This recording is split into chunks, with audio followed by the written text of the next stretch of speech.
Hello students, so today I will teach you about the layers of atmosphere, which is a new topic in the new book of class 9 SST Social Science.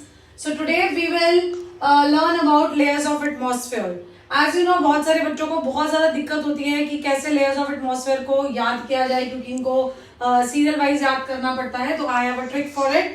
That is, trust me in the exam. Trust, troposphere ST से हम बना देंगे, trust दोनों मिलकर बन जाएगा stratosphere, mesosphere, in ionosphere the thermosphere and exam exosphere. This is a very good trick to learn in the examination. Serial wise आप इसको याद कर सकते हो. उसके बाद मैं आपको सबसे पहले बताना चाहूंगी ट्रोपोस्फेयर के बारे में. ट्रोपोस्फेयर में जितने भी ह्यूमन बींग्स हैं, एनिमल्स हैं, प्लांट्स हैं, नियरली जितनी भी लाइफ फॉर्म्स हैं, वो सारी की सारी ट्रोपोस्फेयर में ही एग्जिस्ट करती है. इवन हम लोग भी कहाँ रहते हैं? ट्रोपोस्फेयर में, क्योंकि हम लोग क्या हैं? ह्यूमंस हैं. और ये ट्रोपोस्फेयर लास्ट करती है up to earth surface to 20 kilometre, 10 to 20 kilometre. This is the lowest layer of atmosphere from ground level to about 10 to 20 kilometre. This is the most important point you should learn. And this layer contains all the earth weather.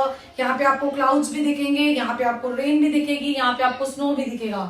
Next layer is stratosphere. Stratosphere is the second lowest layer of the earth atmosphere, which roughly last up to 50 kilometre तक ये layer होती है. इसमें dry air है, इसमें minimal cloud है, इसमें इतना ज्यादा वेदर नहीं होता.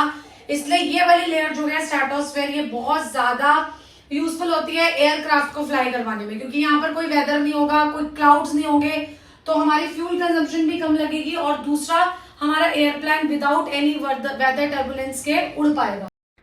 Next is mesosphere, that is the third layer of atmosphere, which roughly lasts up to 85 kilometer above earth surface, and इसका टेम्परेचर ड्रॉप हो जाता है -90 डिग्री सेल्सियस तक.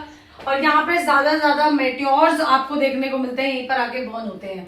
Then fourth layer is thermosphere, that is this is the second highest layer extending up to roughly up to 700 kilometre. और आप यहाँ पर देखोगे, यहाँ पर higher radiation energy, solar radiation को एब्जॉर्ब करने के कारण यहाँ का टेम्परेचर जो है वो 2000 डिग्री सेल्सियस और उससे भी ज्यादा चला जाता है थर्मोस्फेयर में. तो आप देख सकते हैं लेयर्स में कि यहाँ पर ह्यूमन लाइफ, प्लांट, एनिमल क्यों सर्वाइव नहीं कर सकते, और सिर्फ ट्रोपोस्फेयर में ही क्यों सर्वाइव कर सकते हैं. कहीं का टेम्परेचर 2000 है, कहीं का टेम्परेचर -90 है, तो ऐसे टेम्परेचर में ह्यूमंस के लिए, प्लांट्स के लिए सर्वाइव करना पॉसिबल नहीं है. And the last layer is exosphere. This is the upper most layer, extremely thin layer, और इतनी थिन होती है कि यहाँ के एयर पार्टिकल्स जो होते हैं वो कोलाइड ही नहीं कर पाते एक दूसरे से. और यहाँ पर ये range up to 1000 to 10,000 kilometre. And it is usually composed of which gases? Hydrogen gas, helium gas, you can see nitrogen over here, oxygen, some, and carbon dioxide. So this is all about the layer of atmosphere. Hope you like my video. Thank you.